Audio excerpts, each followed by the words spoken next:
All right, well, we're back again. Hi, everyone. You know me by now. Hopefully you liked our walk-up music. Very apropos, I think, of the conversation today.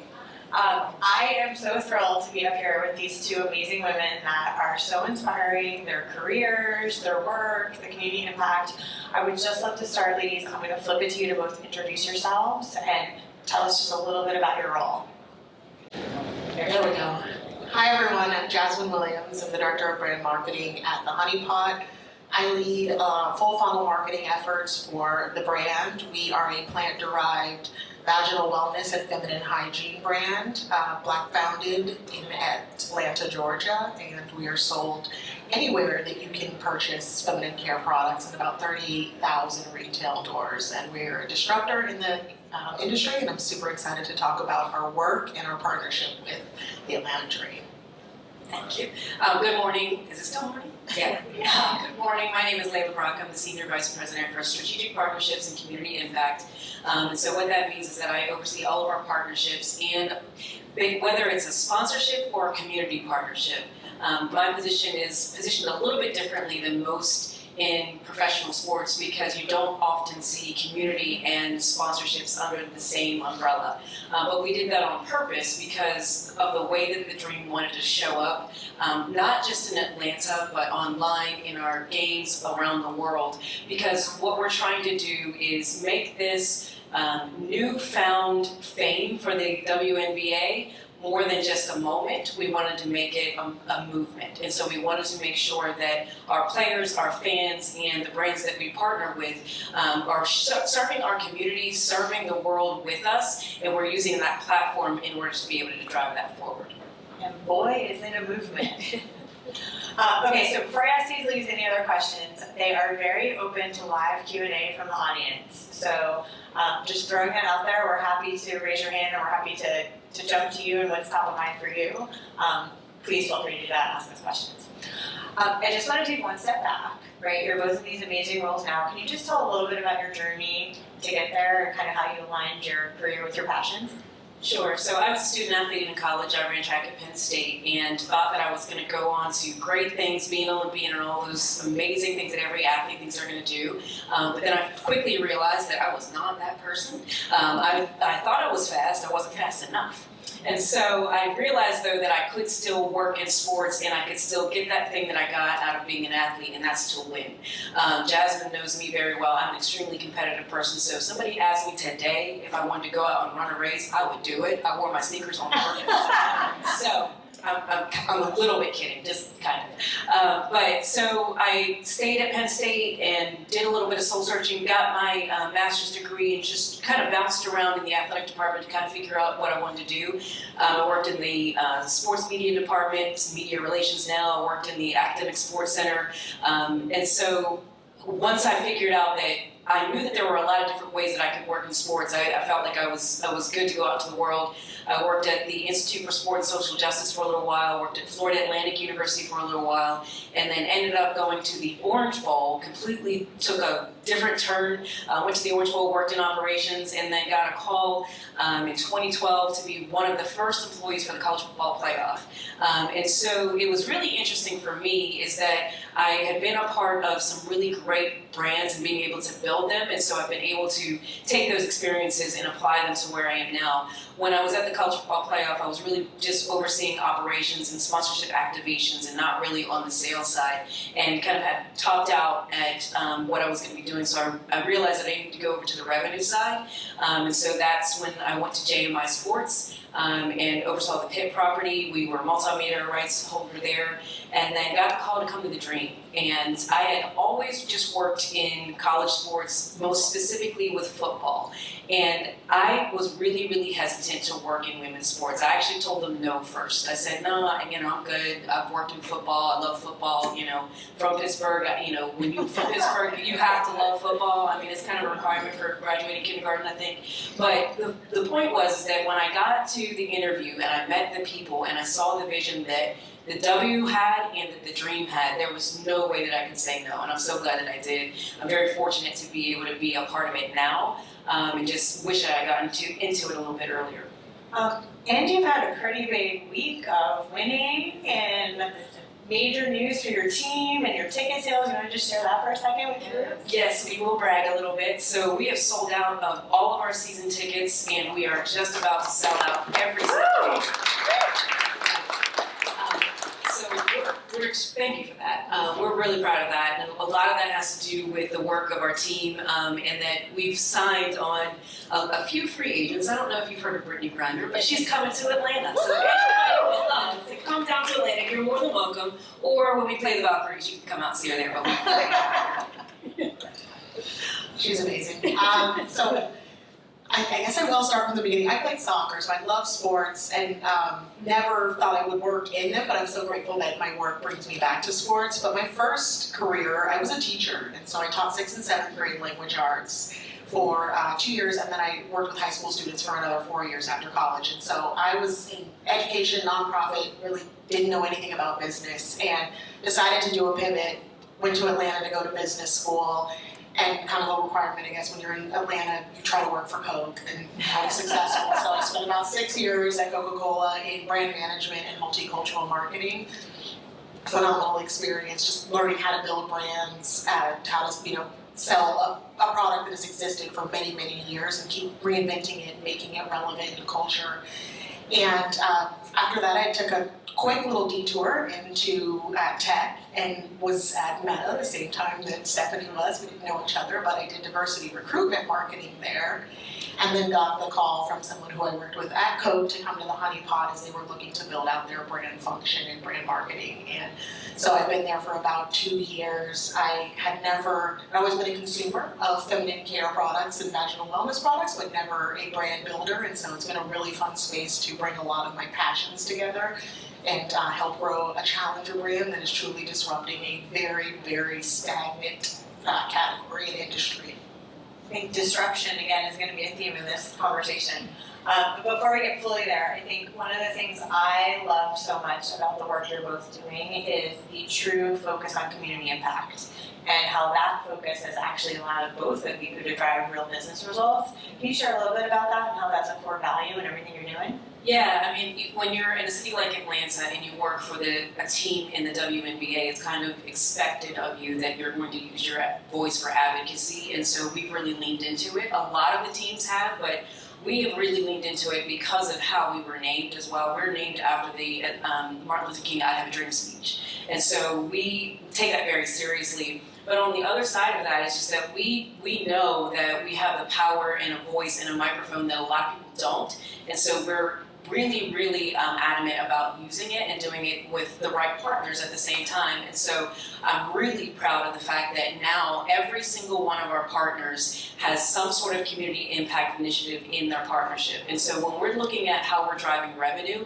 the majority of our revenue is from community impact initiatives, programs, or events that we're hosting. So it's been a phenomenal way to just drive revenue, but really make an impact versus just making impressions. And I feel like this is something that the women's leagues in particular have really leaned into, right? This is true in soccer, and like just how you're structuring the partnerships has that core value. That's exactly right, and I think that the women's side has really been taking the lead on those things. You know, I think back in 2020 when folks were using their voices, advocating for change, advocating for diversity, the women's leagues were the first ones to do that, specifically the W. And so, you know, that's just a part of the DNA. And I would just, okay, and I Here. go ahead. I would just add that when you think about the dream, I Have a Dream speech, it was all about seeing a future and looking at what could be. And for our brand, we think about what the world could look like for humans with vaginas, women, Yes. that it's more inclusive, that it's more transparent, that we destigmatize what bodies go through and normalize what happens in a life cycle of a vagina. And so it's really important for us to think not about where we are right now and how maybe unfortunate things are or how things should change, but really where could we go, what could we be, and how can we do it with like-minded organizations. And I would bet that you didn't think that you were going to hear the word vagina like 6 times. I can't tell you how many times that I had to call Jazmyn and say, "Hi, how are you?" We can't say that on our social. Let's say something else. No problem. I can make it work. Yes. Exactly. I think you can all tell, even just in our few minutes up here, what a personal relationship these two women have. And I think that that's really helped drive this really strategic partnership for both of you. But I would love for you to share, like, what makes a good partnership? Why is this partnership so special? I guess I'll start by, you'll hear phrases like shared values and, you have similar missions, and that's all great on paper, but I think it's all about what does that actually look like when you're working together. And so it honestly starts with myself and Laila and the relationship that we have and the vision that we see for what we can do for the Atlanta community and for the broader community that's invested in both the Atlanta Dream and the Honey Pot. And then it's, what I think works great for us is that we are a team.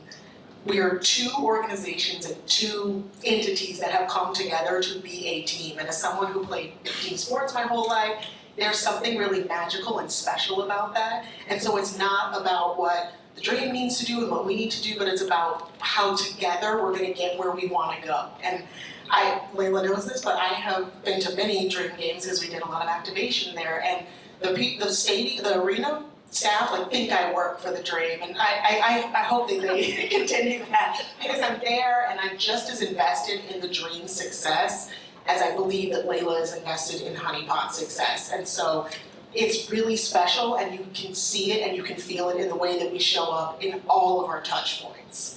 Yeah, and just to echo that, our staff does think that you are on staff. But, and then her daughters come to all the games as well. And so you might see her daughters running around with me or hanging out there like, I thought this was Jazz's kid. I'm like, yeah, but I'm auntie, so it doesn't really matter.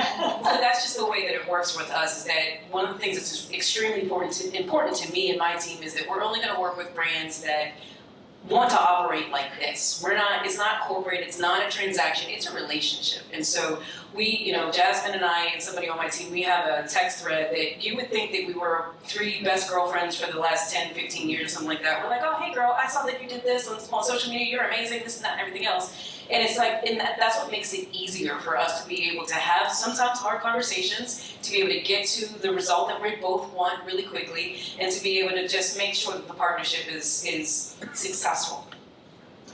It's such an authentic team, but that's clearly such a core ingredient for success. I feel like in my world, we always describe that as getting a badge, right? When you move from, instead of checking in at security, you're just badging in at Coke because you're part of the team. I'm still waiting on my badge.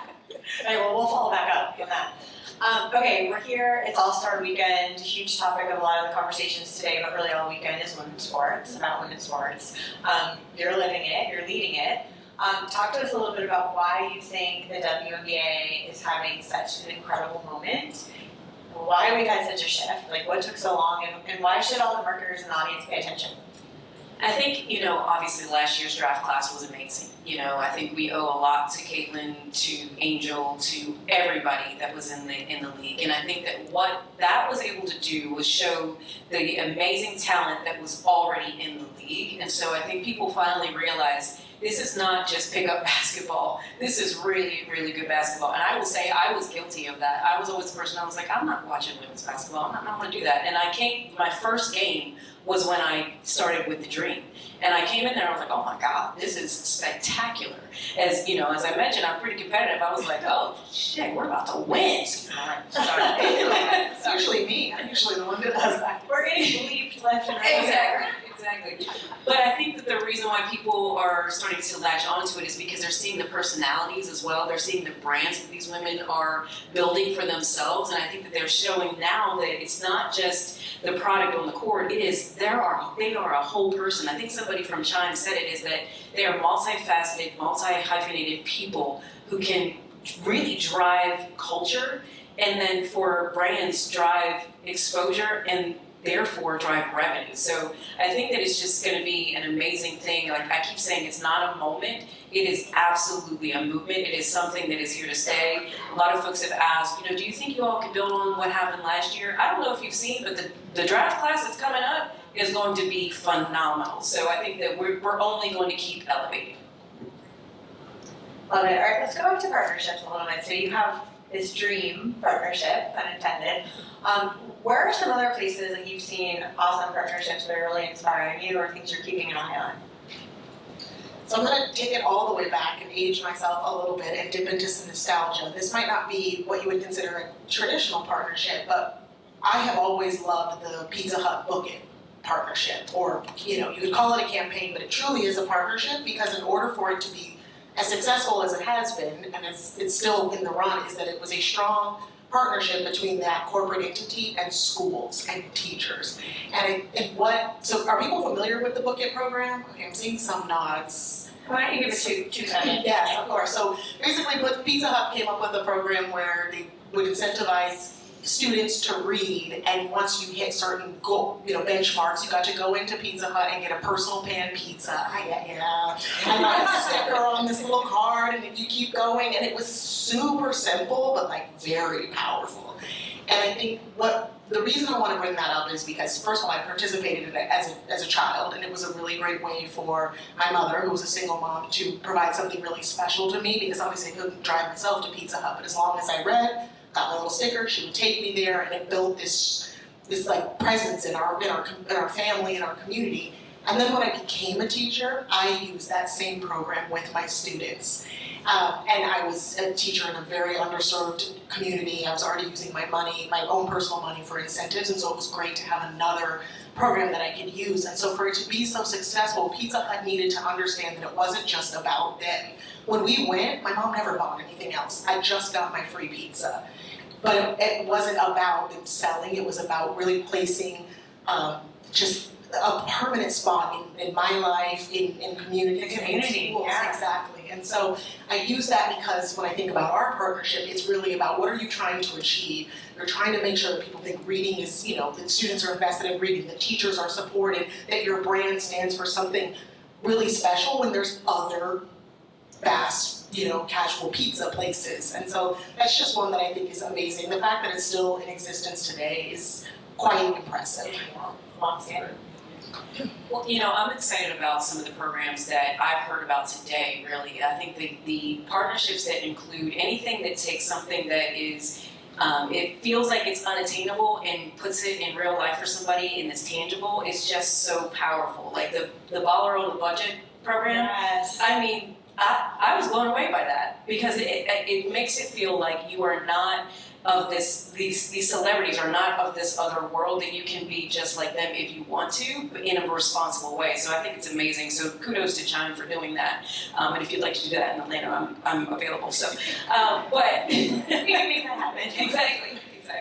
But I mean, just thinking about our partnership, one of the things that we did that I'm really proud of too is that we, there's not just signage in the venue, right? There's not just things that we're putting out on social media. We took an idea and we said, okay, what do young girls need when they're thinking about period care or just life or whatever it is? We said they need the whole picture. So we built a wellness summit and we disguised what it is that we were going to be talking about. We said, just come on out and you're going to have a good time. But by the end of the day, they learned about financial wellness, how to use social media responsibly. They learned about entrepreneurship. They learned about dermatology. They learned about what it means to be a leader. And then we talked to them about what does your body need now that you're in this 13 to 18-year-old range where you're going through so many things. Well, you need to know about this. We took the embarrassment out of it and we created a safe space for them so that they could get the things that they needed. But when you tell them that they're going to learn about social media from a social media maven from the Atlanta Dream, they're like, oh yeah, sign me up. Then we're snuck it in. We're like, oh yeah, you're also going to learn about financial management and your period. So it's a really cool way for us to just be able to do fun things with the partnership because we've got that platform. And we've got some videos that we can show. Oh, yeah, so that let's I can roll the video. content. The first video, though, is going to actually be a surprise, and I'll play it and then talk about it after. No, it's the locker room stuff. Okay. Laila gets nervous. We're going off script. Okay. Oh, Lord. Okay, let's get past that person. Hi everyone, Jazmyn. Huge fan of you all, and just, we're so excited to be your partner, to be your exclusive body care partner. We're here to serve you with products that'll keep you focused on the court when you've got things going on, and then off the court so you can be your best. We're also here to serve your community, so we will be tabling right up there at today's game, giving out products and just engaging with the Atlanta Dream fans to make sure that the partnership is really all about everyone. So, products in the locker room, surprises. Go enjoy. Thank you, Honey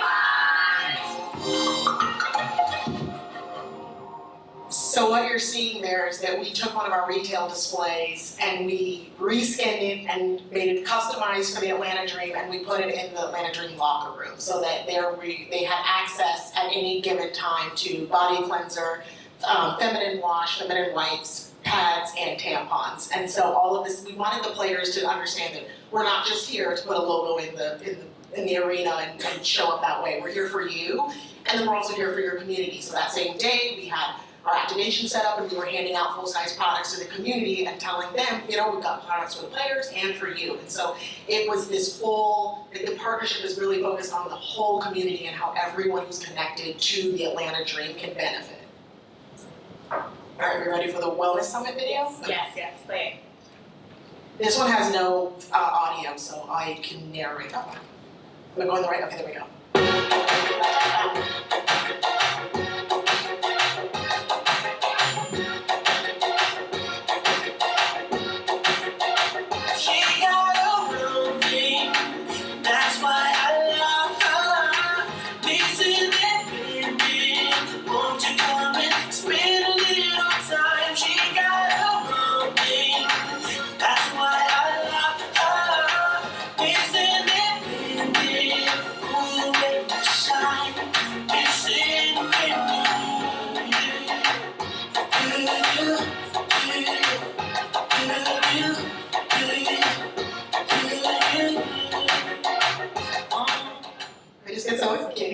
So that Wellness Summit was actually hosted at Spelman College in Atlanta. So it was all about exposure for the young girls to be on a college campus. Our founder, CEO, and Chief Innovation Officer, Beatrice Dixon, was there. So they got to meet the founder of a brand that they love.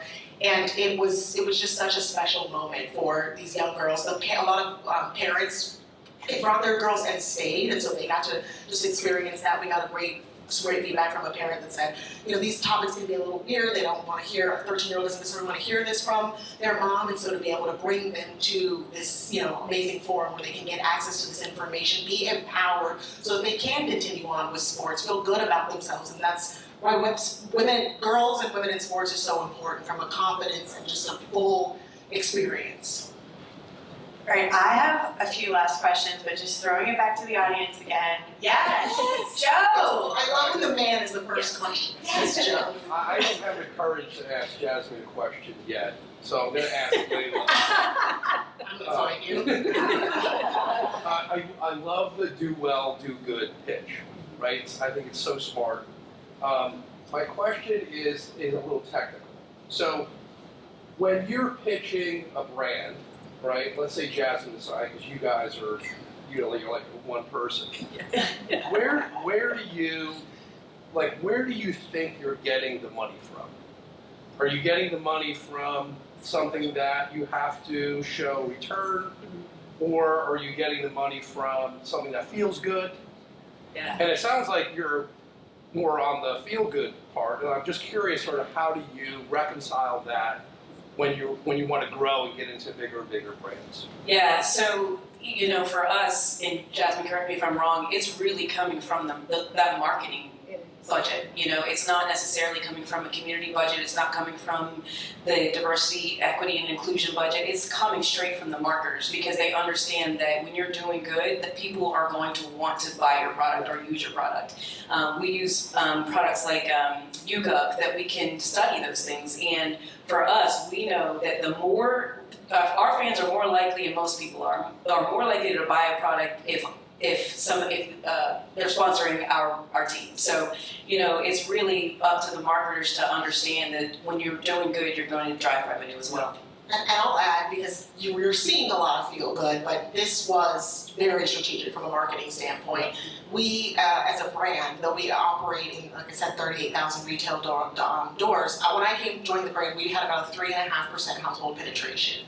And that's when you think 50% of the population could use our products in some way. That's a very small household penetration. So we needed to grow awareness, and we needed to attach ourselves with a like-minded brand that was experiencing a lot of momentum where we could have those shared wins. And so for us, we earned a ton of media from this partnership. We had exclusives. Us Weekly covered us. I mean, there was a lot of press. And then we also hosted an influencer suite at one of the Dream versus Caitlin Clark Indiana Fever games at State Farm and invited influencers. So there was, more brand awareness for both the Dream and ourselves. So this was a top of funnel marketing play, as well as a bottom of funnel play for our most loyal fans and engaged community who saw us supporting something that they already loved. Great case study. Great case study. Thank you. One more question, great. First of all, thank you for highlighting this topic, right? I've got 3 kids. My middle child's a 13-year-old daughter. All my kids play basketball. Obviously, there's an interesting intersection between the performance and then also personally what's going on, and I think you nail it with your partnership. I was curious from a man's perspective, not to mansplain it, but for single dads or like men, what's the education process look like around something that can feel entirely uncomfortable? Are you guys leaning into that? I love that you asked that. Thank you. This is the second time I've gotten this question, and the last one was actually at another brand Innovators summit. So we are ferociously focused on serving humans with vaginas who tend to identify as girls and women's, and anyone who loves those girls and women. And so we're always going to be focused on the girl and the woman, but we want to create forums and spaces for caregivers and providers and parents to access that and again, bring them to the Wellness Summit, finding safe places for those conversations. One of the things that I think is great about our partnership and what the Dream does is they've got, date night at their games where there's face painting. I'll let you talk about that more, but creating spaces for the caregiver to come. You don't need to be an expert. You don't have to have a conversation if you don't want to, but it's about finding those allies and aunties, whomever, that you can help bring that young girl through this journey. Yeah, but she's mentioning daughter date night. We purposely call it daughter date night because it's, whoever that caregiver is, it can be mom, dad, aunt, whomever else, that they can bring their daughter to the game and so that they're exposed to it and that they have that opportunity to be introduced to basketball, introduced to these players. And then when they come to like a wellness summit, they're more familiar with what we're all about. And the last thing I would add is that it can feel uncomfortable, but if you are a father and uncle, you want to provide a safe space. And so it could be learning the proper terminology and how to talk about these things and getting a little education yourself, right? We have lots of education on our website, so being educated. But also one of the things that I say is please help us fight sexism in ways that might seem very innocuous. So the example I gave is when Tiger Woods passed a tampon to the other golf player as a sign of saying you're weak and you're not performing well, shut that down, right? And let your daughter know that that's not okay and that periods aren't a sign of weakness and that a tampon does not signal anything that makes you less than. Those are small things that we can be doing, and that's what we need, especially men, to be in rooms and to be able to say, actually, no, that's not okay, and that will open up the forum a lot. All right, we're about to get hooked off. So last question for each of you. Laila, looking ahead, what are you most excited about for this season? Winning. Back to the beginning. Yes, exactly. No, I'm looking forward to proving folks wrong that last year was just a fluke. I'm looking forward to what's going to come and all the different exposure. I will tell you is that last year our viewership increased by tenfold. Tenfold. It was just absolutely amazing. So I'm looking forward to what that's going to look like for next year. Okay, Jazmyn, Honey Pop, what's next? What are you excited about? More people. We need more. We need more folks in our ecosystem and our brand. And so we're going to continue to drive awareness and trial. That's super important. We've got to steal share from the legacy players with better for you products that are efficacious and with our focus on education and transparency and empowerment. So you'll see a lot more from us. We just want to be in all the places that we can. So starting, of course, with the Dream. Awesome. Well, thank you both so much. Let's hear everybody's amazing.